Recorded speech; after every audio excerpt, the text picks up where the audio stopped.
अड़ोस पड़ोस के लोग, जब हम रिहर्सल करते थे घर के गार्डन में कि यार बहन को पकड़ा दी स्क्रिप्ट और याद कर रहे हैं नाटक की, तो आते जाते कह जाते थे कि इनका बच्चा तो भांड बनने वाला है। जब वो टेलीकास्ट हो गया तो अखबार में बड़ी फिल्मों का नन्हा कलाकार करके, हमारे शहर का बाल कलाकार करके 3-4 अखबारों के अंदर बड़े बड़े इंटरव्यू छपे। ऑनेस्ट जर्नलिज्म और फेयर जर्नलिज्म के लिए ज़रूरी है कि आप और हम इस तरह के डायलॉग करते रहें। इस मूवमेंट को हम बहुत सारे जर्नलिस्ट चला रहे हैं। सड़क पर चलते हुए कोई ऐसे आदमी को देखा कि इसमें टैलेंट है, उस पर लिखा और उसका कुछ काम बन गया, उसको 10 लोग पहचानने लगे, उससे मिलने जाने लगे, तो लगता है कि हाँ, ये अपनी कामयाबी है। किसी भी चीज़ में स्किल्ड हैं और आप चाहते हैं अखबारों के लिए, डिजिटल मीडिया के लिए, टीवी के लिए अपना एक्सपर्टाइजेशन आप साथ में इस्तेमाल करें।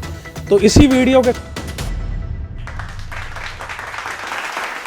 कुछ इस तरह से मैंने ज़िंदगी को आसान कर लिया, किसी से माफ़ी मांग ली, किसी को माफ़ कर दिया। चचा गालिब ने ये शेर जाहिर सी बात है अपनी ज़िंदगी को देखते हुए लिखा था, लेकिन अगर मैं पीछे मुड़ के देखता हूँ तो मैं अपने आप को इसी फॉर्म में पाता हूँ कि मेरे जीवन का सबब यही है, जो कारवां चलता रहा है उसमें जब ज़रूरत पड़ी किसी से माफ़ी मांग ली और जब ज़रूरत पड़ी किसी को माफ़ कर दिया।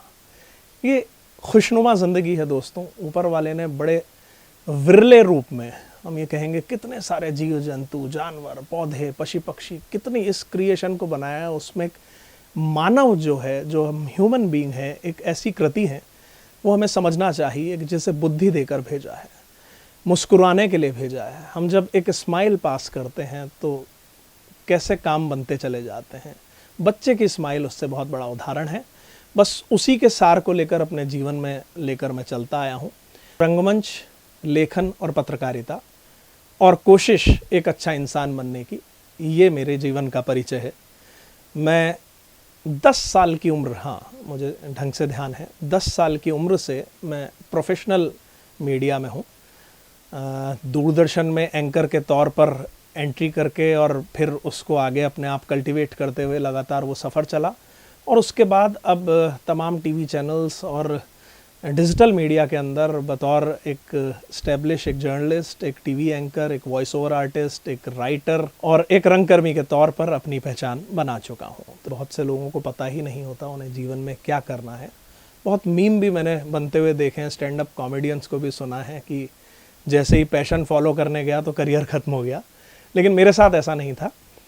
मुझे जब, जैसा मैंने आपको पहले भी बताया कि 10 साल की जो उम्र थी उसमें मैं प्रोफेशनली मीडिया फील्ड में एक्टिव हो गया था, थिएटर में आ गया था, रंगमंच पर आ गया था।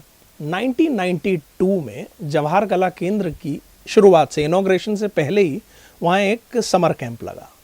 उस समर कैंप के अंदर गिने चुने बच्चे पहली बार में आए थे। अब तो बड़ा फेमस है, आज तो बड़ी भीड़ लगती है वहाँ पर। उस समर कैंप का थिएटर का मैं पहला स्टूडेंट था और वहाँ से रंगमंच की पहली, जिसे कहते हैं, शिक्षा लेने का मौका मिला। उस शिक्षा के बाद ऐसा चांस ऐसा बनता चला गया कि बच्चे आए चले गए बहुत सारे। मैं, मेरे घर के पास था जवाहर कला केंद्र, आता जाता रहता था, लोगों से मिलता था, कहीं ना कहीं स्कूल में कोई ड्रामा करता था। तो चांस ऐसा मिला, कहीं कोई नाटक हो रहा है और बच्चे की ज़रूरत है, तो यार उस लड़के को बुलाओ। वो कौन लड़का था, नाम से याद ना आए, वो सब ये होता था कि ओटीएस रहता है, वहाँ जाके ढूंढ लो। नंबर उस वक्त फ़ोन नंबर हुआ नहीं करते थे, पीपी नंबर चला करते थे। पड़ोसी के किसी के अगर नंबर हो तो पीपी नंबर कहा जाता था। वो फ़ोन आ जाता था या मिलने पहुँच जाते थे। दूरदर्शन की एक टीम एक बार वहाँ पर रिकॉर्डिंग के लिए आई। वहाँ पर मैं उन्हें सबसे एक्टिव बच्चा लगा, तो उन्होंने कहा साहब आप कल आ जाओ, एक रिकॉर्डिंग होती है नन्ही दुनिया प्रोग्राम की।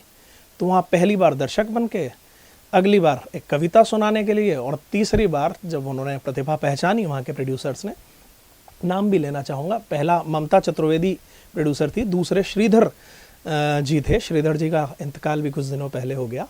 श्रीधर जी ने पहला चेक दिलाया एक कविता पढ़ने का, खुद की लिखी कविता थी उस 10 या 11 साल की उम्र की, और वो पहला जो चेक था उससे एसबीआई में मेरा अकाउंट आज की डेट में भी आज तक खुला हुआ है। ऐसा ही एक यादगार किस्सा कभी नहीं भूलता। संजय खान का सीरियल बहुत फेमस हुआ था, टीपू सुल्तान। उसके बाद वो द ग्रेट मराठा का शूट कर रहे थे, दूरदर्शन पर ये प्रसारित हुआ था। तो उन्हें एक गरीब से एकदम बच्चे की ज़रूरत थी, पतला सूखड़ा सा एकदम, जैसे मतलब देखते ही नौकर वाली गरीब परिवार के बच्चे की फीलिंग आए। दलित का बच्चा उन्हें, दरअसल उनको चाहिए था जो रोल था। तो वो जवाहर कला केंद्र पहुँचे कि भाई वहाँ से पता चलेगा कोई बच्चा हो थिएटर का गढ़ है। तो वहाँ सबसे पहला मेरा ही नाम आया कि भाई बिल्कुल पतला सूखड़ा सा बच्चा चाहिए, पास की पास रहता है, आप OTS चले जाइए। घंटी बजी, मैंने गेट खोला, उसके कास्टिंग डायरेक्टर वहाँ मौजूद थे। उन्होंने मुझे देखते ही कहा कि बेटा बस कुछ हल्का सा एक्ट करके दिखाओ। घर पे आया, चाय वाय बन रही थी उस पीरियड में, मैंने करके दिखाया। वो तो आपको बताया ही, यूँ यूँ करने से शुरुआत हो ही चुकी थी। तो उन्होंने कहा कि भाई 2 दिन बाद आपको सामोद आना है, अपना कार्ड भी दे गए और बताया कि भाई हम वहाँ आना, सामोद में हमारी पूरी यूनिट है और संजय खान आपसे मिलेंगे। वहाँ गए, सिलेक्शन हो गया और वो जीवन का एक बहुत बड़ा टर्निंग पॉइंट अपन कह सकते हैं। जब वो टेलीकास्ट हो गया तो अखबार में बड़ी फिल्मों का नन्हा कलाकार करके, हमारे शहर का बाल कलाकार करके 3-4 अखबारों के अंदर बड़े बड़े इंटरव्यू छपे, पिताजी का नाम छपा, एड्रेस छपा उसमें कि भाई ये यहाँ रहते हैं इस जगह। तो फादर के ऑफिस के अंदर और सब ने मिठाई पार्टी मांगी, तो उन्हें पता चला भाई हमारा बच्चा एक है, वो छोटा सा एक सेलिब्रिटी हो गया है शहर का। वहाँ शोहरत होती है। उससे पहले जो मैंने कहा था वर्ड, आपको थोड़ी देर में बताऊंगा, अड़ोस पड़ोस के लोग, जब हम रिहर्सल करते थे घर के गार्डन में कि यार बहन को पकड़ा दी स्क्रिप्ट और याद कर रहे हैं नाटक की, तो आते जाते कह जाते थे कि इनका बच्चा तो भांड बनने वाला है। ऐसे टर्म इस्तेमाल हुआ करते थे। अच्छी बात है कि पेरेंट्स, हल्का सा उन्हें लगा तो सही कि वो सही तो नहीं कह रहे, कहीं पता नहीं क्या हो जाएगा करियर, लेकिन बहुत ही छुटपन में ही वो एक शोहरत उन्होंने देखी, वो एक टर्निंग पॉइंट देखने को मिला कि हाँ हमारा बच्चा जो है वो एक छोटा सा स्टार हो गया है, उसकी फ़ोटोज़ छप रही हैं और उसका फ़ायदा मुझे आगे तक मिला। अगर नाटक में मैं हूँ, किसी नाटक में, तो जो कैमरामैन आता था या फोटोग्राफर आता था कहीं पे अखबार का क्लिक करने वाला, तो याद रहता था कि यार ये तो वो बच्चा है, तो फ़ोटो मेरी छपती थी, भले ही नाटक में कितने कलाकार हों। तो उसका फ़ायदा मिलता चला गया, एक के बाद एक, सीढ़ी दर सीढ़ी ये हो गया कि हाँ भाई यार कहीं किसी शॉर्ट फिल्म में ज़रूरत है।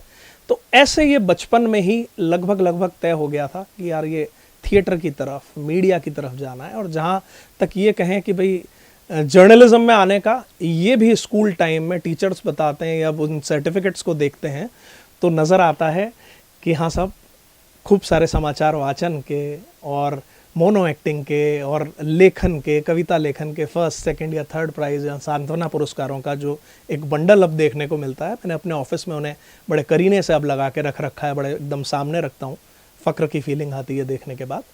तो ये बचपन में ही तय हो गया था कि भाई इस लाइन में जाना है। तो मैं उस फ्रेज से, उस मीम से बिल्कुल इत्तेफाक नहीं रखता। यहाँ पैशन फॉलो करने के चक्कर में कहीं करियर तबाह ना हो जाए। मुझे बड़ा मज़ा आ रहा है, आनंद ले रहा हूँ। जो चाहता था करना, जो शौक़ था, उसी को प्रोफेशन बनाया हुआ है और उसी से रोज़ी रोटी चल रही है। बहुत मज़ा आ रहा है। अगर आप किसी सफ़र पर निकले हैं तो आप तैयार रहिए कि बिना परेशानियों के आपको कभी भी कोई सफ़र नहीं मिलेगा। मेरे साथ भी रही। बताता हूँ, ये यहाँ कहना भी चाहूँगा, जैसे बतौर एक लेखक बताऊँ तो ऐसा ढेरों बार हुआ कि आपसे बहुत कुछ लिखवा लिया गया। बड़े बड़े वादे, दावे, बहुत से कहते हैं कि भाई प्रलोभन दिखा के भाई ये हो जाएगा, इतना पैसा इसका मिलेगा, आगे आगे लिखवाते रहेंगे, और आदमी गायब, लिखवाया, गायब हो गया, उसका इस्तेमाल कर लिया। ये परेशानियाँ बहुत आई, मन को चोटता था, दिल सालता था कि यार इतनी मेहनत करके लिखा और सामने वाला इस्तेमाल भी कर रहा है, लेकिन आपको बेवकूफ़ बना के चला गया। और ये सिर्फ शुरुआती दौर में नहीं बॉस, ये अब तक आज की डेट में भी तक होता है कि आप जहाँ अपना प्रोफेशनलिज्म थोड़ा सा लूज़ कर देते हो सोच के कि यार ये उससे उसके थ्रू आए हैं या बहुत ही बड़े इंसान हैं या ऐसा है या वैसा है, वहाँ आप धोखा खा जाते हो। इसलिए मैं इस सवाल के जवाब में आपको ये संदेश भी देना चाहूँगा कि अपना जब भी काम करें, ख़ास तौर पर फ्रीलांसर्स के लिए कहना चाहूँगा कि बी प्रोफेशनल। कभी भी ये ना सोचें कि यार फलाने का लिहाज है, ढीकने का लिहाज है। आप चाहे कम में काम करें, ज़्यादा में करें, लेकिन ये भरोसा ना करें। बल्कि मैंने तो सीखा है, हमारे एक दोस्त हैं विनोद जोशी, बहुत अच्छे वॉइस ओवर आर्टिस्ट हैं वो। तमाम बड़े बड़े जितने मिलियंस ट्रिलियंस में जो वीडियो व्यूज़ वाले वीडियो, उनमें उनको आपकी इनकी आवाज़ सुनने को मिलेगी। उन्होंने ये चीज़ एक सबक दिखाया कि मैं प्रीपेड काम करता हूँ आजकल, एडवांस में पैसा लेता हूँ, महीने भर का लेता हूँ, चाहे एक वॉइस ओवर का लेता हूँ, फिर काम करता हूँ। तो हमने भी उसे इम्प्लीमेंट करने की कोशिश की है। तो ये एक ऐसी परेशानी है जो आज तक महसूस हो रही है। बाकी जर्नलिज्म में हिंदी पत्रकारिता की बात करें तो दोस्तों बहुत रोड़े हैं। बल्कि मैं कहूँ 10 में से 9 लोग वहाँ नए आने वाले लोगों को ये टोकते रहते हैं, कहाँ आ गए, इससे बढ़िया MR बन जाओ, इससे बढ़िया परचूनी की दुकान खोल लो। रोकते हैं, टोकते हैं। गुटखा दबाए हुए व्यक्ति नए आदमी के साथ ये चाहता है वो आते जाते 4 बार सलाम ठोके। मैंने ऐसे 25 उदाहरण देखे हैं जहाँ लोगों ने आकर ये बताया कि सामने वाला इसलिए गुस्सा हो गया क्योंकि आपने नमस्ते ढंग से नहीं किया, आपने नाम के आगे सिर्फ जी लगाया, सर नहीं लगाया। तो ये तमाम परेशानियाँ मुझे भी हुई। जिन लोगों ने मेरी किताब स्वागत है नन्हे कदमों का पढ़ी होगी उन्हें ज़रूर याद होगा एक चैप्टर एक जिसमें पूरी जर्नी का बखान किया है। उसमें मिस्टर एक्स का जिक्र किया था। बहुत शुरुआती संस्थान के अंदर, शुरुआती जर्नलिज्म के उस दौर के अंदर वो तो ऐसा था कि जिस चीज़ पे पीठ थपथपाई जानी चाहिए थी, ये खबर को लेकर, उस खबर के ऊपर नौकरी के लाले पड़ गए थे कि भैया आपने बाईलाइन कैसे लगवा ली। जो लोग नहीं जानते हैं, मीडिया के बाहर के हैं, बाईलाइन रिपोर्टर के नाम से खबर छपना अखबार में बाईलाइन कहलाता है। और ये आज भी, ये ऐसा नहीं 20 साल पहले प्रिंट का जब सल्तनत हुआ करती थी तब बड़ी बात होती थी, आज भी हम चाहे डिजिटल में कितना कुछ कर लें, हम टीवी पे कितना कुछ कर लें, अगर अखबार में हमारी खबर छपती है और उसमें नाम जाता है तो वो एक जर्नलिस्ट के लिए बड़ा प्राउड फीलिंग होता है कि हाँ भाई मेरे नाम से खबर छपी है। तो ऐसी तमाम परेशानियां वो झेलने को मिली जो हिंदी पत्रकारिता की परंपरा बन चुकी हैं कि एक हर नए आए व्यक्ति की टांग खींचिए, ना सिर्फ टांग खींचिए, तोड़ डालिए, बल्कि तोड़ी मत डालिए कि ऐसा व्यवस्था कर दीजिए कि वो जयपुर फुट भी ना लगा सके। वो मेरे साथ भी आई। ये इस थोड़े तल्ख अंदाज में इसलिए कह रहा हूँ क्योंकि अब तो हम इस कोशिश में लगते हैं कि जो नया आदमी आए, चाहे फील्ड में आए, चाहे ऑफिस में आए, कहीं भी पता चल जाए, उस नए आदमी को मोटिवेट करते हैं। क्योंकि एक बहुत अच्छा शगुफा ये है कि अगर अच्छे लोग इस जर्नलिज्म में टिकेंगे नहीं तो जर्नलिज्म अच्छा कैसे बन पाएगा। हम बार बार कोसते हैं कि कितना पतन हो गया है मीडिया का, उसका कारण है अच्छे लोग यहाँ टिकते ही नहीं है। तो जो लोग इस्टेब्लिश हो गए हैं उनकी जिम्मेदारी है कि आप अच्छे से अच्छे स्किल्ड लोगों के लेकर आएँ।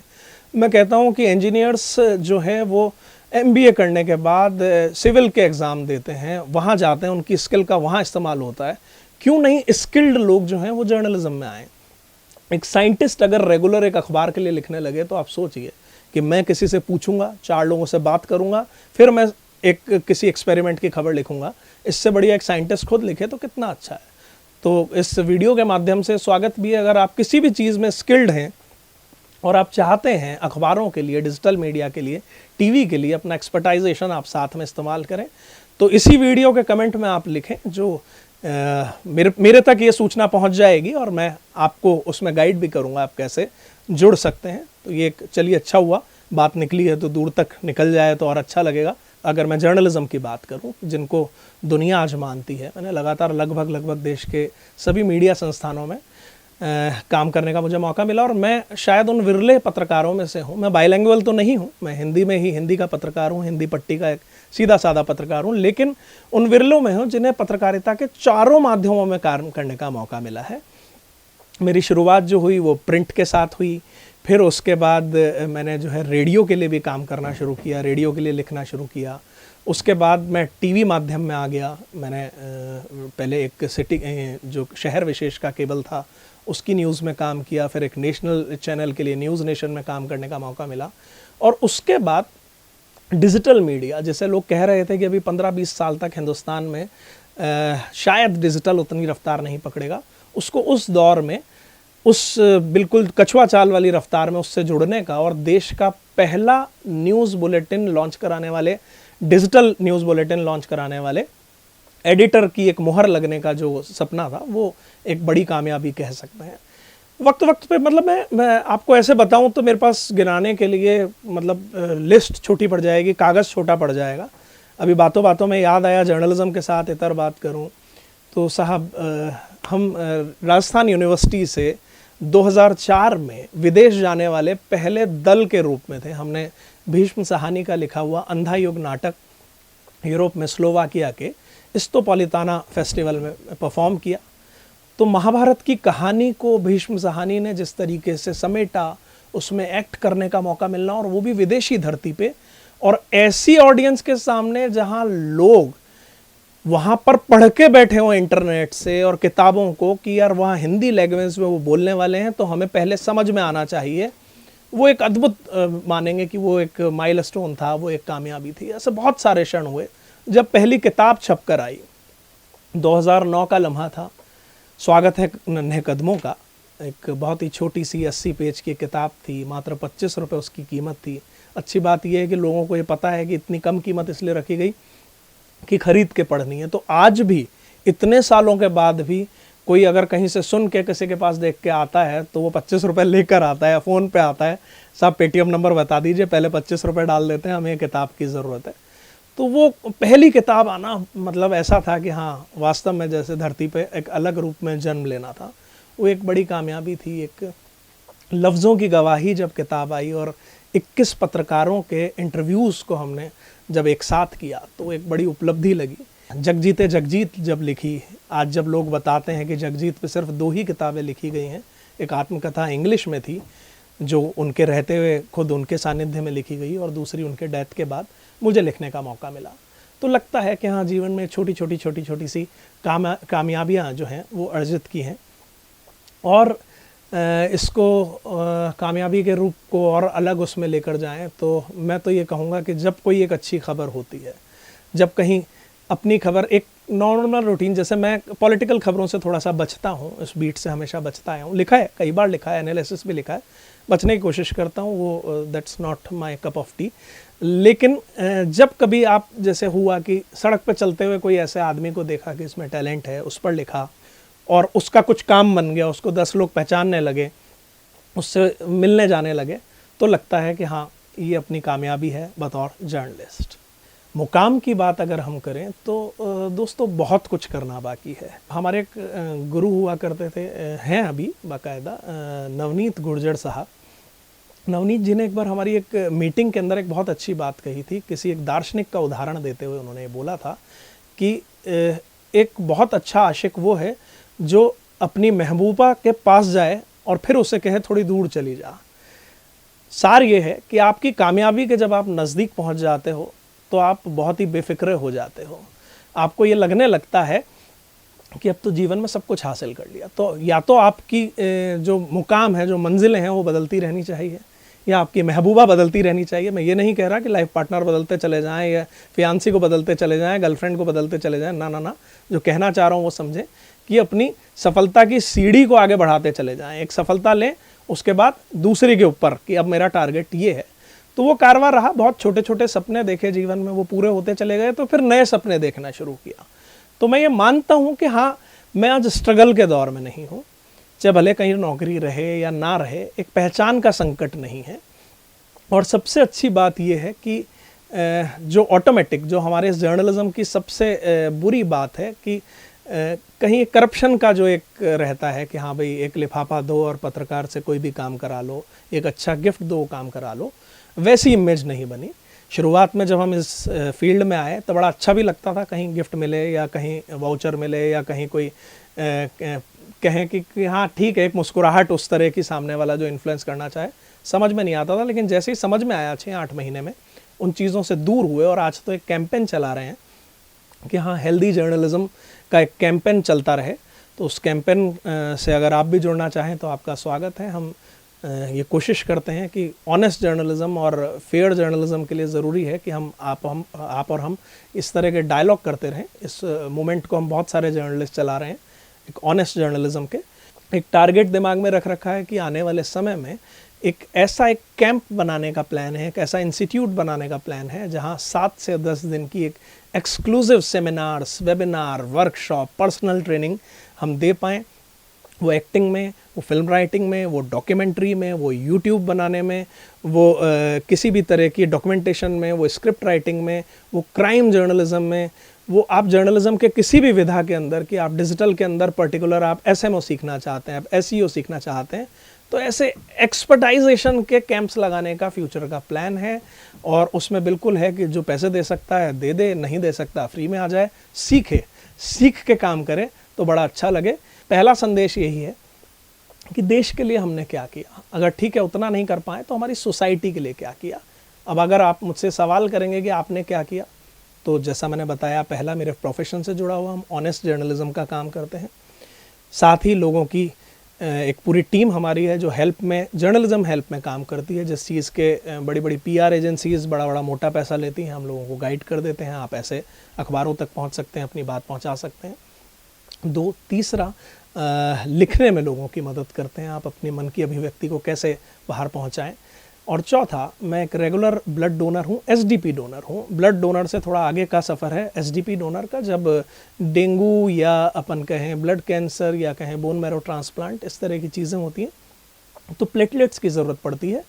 तो वो लगभग रेशो ये रहता है कि हाँ भाई 500 ब्लड डोनर में से एक डोनर एचडीपी डोनेट कर सकता है। थोड़ी उसकी रिक्वायरमेंट्स ज़्यादा होती हैं तो नियमित रूप से करते हैं। तो पहले खुद कुछ कर रहा हूँ, फिर आपसे अपील कर रहा हूँ कि हो सके सोसाइटी की मदद करें जिस भी रूप में हो। और मेरा इसमें भी एक चीज़ कहना है कि मैंने जो एक प्रैक्टिस की कि अजनबियों की मदद की कोशिश करें। हम जब किसी जानकार की मदद की कोशिश करते हैं कि हाँ भाई आप मेरे रिश्तेदार हैं, तो मैं रिवर्ट की उम्मीद करता हूँ कि आप मेरी भी कुछ हेल्प करेंगे। जब अनजान लोगों की मदद करते हैं तो शायद फिर हम पुण्य के खाते में ले जाते हैं। आप पता नहीं पुण्य और आप उन सब चीज़ों को मानते हैं कि नहीं। अगर मानते हैं तो अच्छा है, उस नज़रिए से सोचें, और नहीं है तो ये माने कि भाई नेक दिली सबसे अच्छी चीज़ है, लोगों के काम आए। दूसरे संदेश की बात करें तो हमें बचपन में एक चीज़ कही जाती थी कि कोई नहीं देख रहा तो उस वक्त ऊपर वाला देख रहा है। मैं उसको बदल के कहता हूँ कि आप खुद को तो खुद देख रहे हैं, तो कुछ भी करें ईमानदारी रखें, बहुत ज़रूरी है आपके लिए भी, हमारे लिए भी, समाज के लिए, देश के लिए। वो ऑनेस्टी हर छोटे छोटे मामले में, ठीक है कहीं ज़रूरत हो, छोटा मोटा झूठ सब बोलते हैं, हम भी बोलते हैं, ऑफिस के बाहर होते हैं, जब 2 मिनट में आ रहे हैं नीचे ही हैं, ये भी बोल देते हैं, सब चलता है, छोटा मोटा सब चलता है। लेकिन इतना नहीं कि हाँ पूरी रोटी नमक ही नमक में हो जाए। आटे में नमक जितना तक ठीक है, जहाँ ज़रूरत हो चल रहा है, लेकिन ये ऑनेस्टी रखें, बहुत ज़रूरी है। तीसरा संदेश जो मैं कहना चाहता हूँ, जो मैंने अपने जीवन में अपनाया, कि नेगेटिविटी को अपने अंदर से बिल्कुल ज़ीरो कर दें। जो करें दिल से करें। मैं ये भी नहीं कहूँगा कि ना करना हो मत करें, भैया खाओगे कैसे, कमाओगे कैसे, काम तो करना ही है, लेकिन पूरे दिल से करें। चलते चलते एक बात कहना चाहूँगा, मोस्टली मेरे जहाँ भी कहीं किसी से इंटरेक्शन होता है, मैं अपना लिखा ये शेर ज़रूर कहता हूँ, आप लोगों के साथ भी ये शेयर करना चाह रहा हूँ कि हमें फ़क्र है तुम पर, तुम आसमान हो। हमें फ़क्र है तुम पर, तुम आसमान हो। पहचानो अपनी शक्ति, तुम हिंदुस्तान को। नमस्कार।